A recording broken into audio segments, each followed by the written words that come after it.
நீங்க வாழ்க்கையில படாத பாடு படுறீங்களா? ஏன்டா இறைவா என்னை படைச்சு இவ்வளோ கஷ்டங்களை கொடுத்து இப்படி தனியா புலம்ப விட்டுட்டேன்னு என்னைக்காவது ஒரு நாள் கடவுள் முன்னாடி வேண்டியிருந்தீங்க அப்படின்னா அதற்கான காரணம் உங்களுடைய தினசரி பழக்க வழக்கம்தான். என்னது பழக்க வழக்கமா அப்படின்னு நீங்க யோசிக்கலாம்.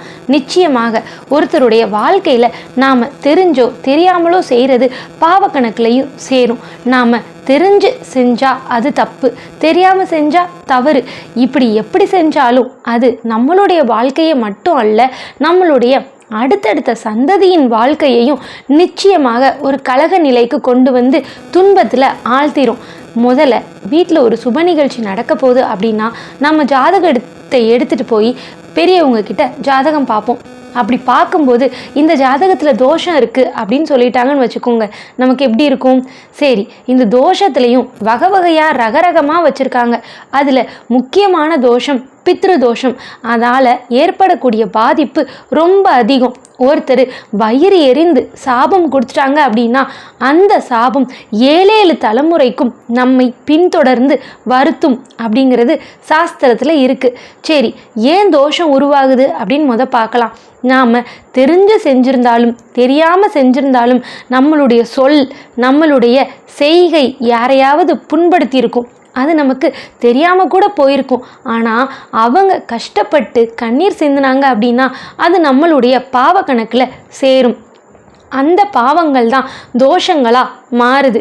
சரி, இப்போது பாவம் நம்ம செஞ்சுருக்கோம், 7 தலைமுறைக்கும் அது தொடரும்னு சொல்கிறீங்களே, நான் எந்த பாவமும் செய்யலை. அப்போது எங்கள் அப்பா அம்மா தாத்தா பாட்டி பாட்டம் பூட்டன் இவங்க செஞ்சதெல்லாம் என் தலையில் விழுமா அப்படின்னு கேட்டிங்கன்னா அவங்களுடைய சொத்து சுகம் நல்ல விஷயம் எல்லாமே நம்மை சேரும்போது அவர்கள் செய்த பாவங்களும் கர்ம வினைகளாக நிச்சயமாக நம்மை சேரும். அதில் நமக்கும் பங்கு இருக்குது. ஏன்னா ஒரு மனிதனுடைய டிஎன்ஏல மொத்தம் 32 தலைமுறைக்கான ஆதாரம் இருக்குது. குறைஞ்சது ஒவ்வொரு மனிதனுடைய உடம்பிலும் 7 தலைமுறைக்கான ஆதாரம் கடவுள் விட்டு வச்சிருக்காரு. அது கண்டிப்பாக அந்தந்த தலைமுறையின் கர்ம வினையை அவங்களுக்கு கொண்டு வந்து சேர்க்கும். ரொம்ப முக்கியமான பாவம் தோஷமாக மாறுறது. அந்த பாவம் என்னன்னு பார்ப்போம். மூத்த பெரியவங்களை தனிமைப்படுத்தி அவங்கள உடலாலையும் மனதாலையும் வலி ஏற்படுத்தி கண்ணீர் வர வச்சா அது தோஷமாக மாறும். விதவைகளை அவமதிக்கிறது நம்ம தலையில் தோஷமாக வந்து விழும்.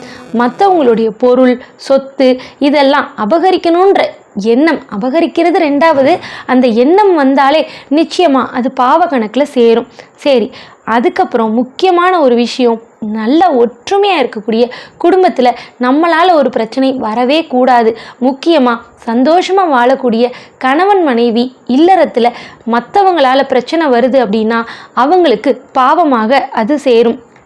இப்படி எல்லாமே பாவமாக சேருது அப்படின்றத விட நாம் ஒருத்தரை பற்றி முழுமையாக தெரிஞ்சுக்காம அவங்கள மித்தவங்க கிட்ட புரணி அப்படின்னு சொல்லக்கூடிய குறை பேசுதல் இருந்தாலும் அதுவும் பாவக்கணக்கில் சேரும். அப்போ என்னதான் செய்கிறது? எல்லாமே பாவக்கணக்கு அப்படின்னா நாம உண்டு, நம்ம வேலை உண்டு, அது முடிஞ்சா இறை வழிபாடு உண்டுன்னு இருந்தீங்கன்னா நிச்சயமாக உங்களுடைய கர்ம வினை நல்ல பலனை தரும். இப்போது இந்த தோஷத்தால் என்னெல்லாம் கிடைக்கும் அப்படின்னு பார்க்குறீங்களா?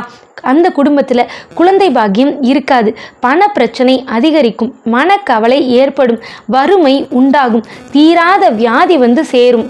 எல்லாமே பயமுடுத்தக்கூடிய விஷயமா இருக்குது அப்படின்னு நினைக்காதீங்க. யாராவது உங்கள் தெரிஞ்ச குடும்பம், சொந்தக்கார குடும்பம், நண்பர்களின் குடும்பத்தை நீங்கள் கவனித்து பார்த்துருந்தீங்க அப்படின்னா அந்த குடும்பத்தில் தொடர்ந்து ஒருத்தர் மாற்றி ஒருத்தருக்கு ஆரோக்கிய பிரச்சனை, உடல்நிலை பிரச்சனை ஏதாவது வந்துக்கிட்டே இருக்குது அப்படின்னா அந்த ஒட்டுமொத்த குடும்பத்துக்கும் தோஷம் இருக்குன்னு அர்த்தம். இதுக்கு பரிகாரம் என்ன அப்படின்னு கேட்டிங்கன்னா அவங்க முக்கியமாக பித்ரு கடனை தீர்க்கணும். அதாவது முன்னோர்களுக்கு செய்ய வேண்டிய தர்ப்பணம் கரெக்டாக கொடுக்கணும். காளகஸ்திக்கு போய் சிவனை வணங்கிட்டு வரணும். அன்னதானம் தரணும்.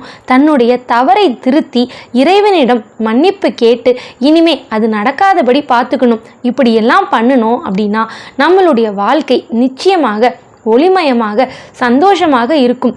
முக்கியமாக ஆடி அமாவாசை ஆகஸ்ட் 4ஆம் தேதி வருது. பித்ரு தர்ப்பணம் கொடுக்குற எல்லாரும் மறக்காமல் கொடுத்துருங்க.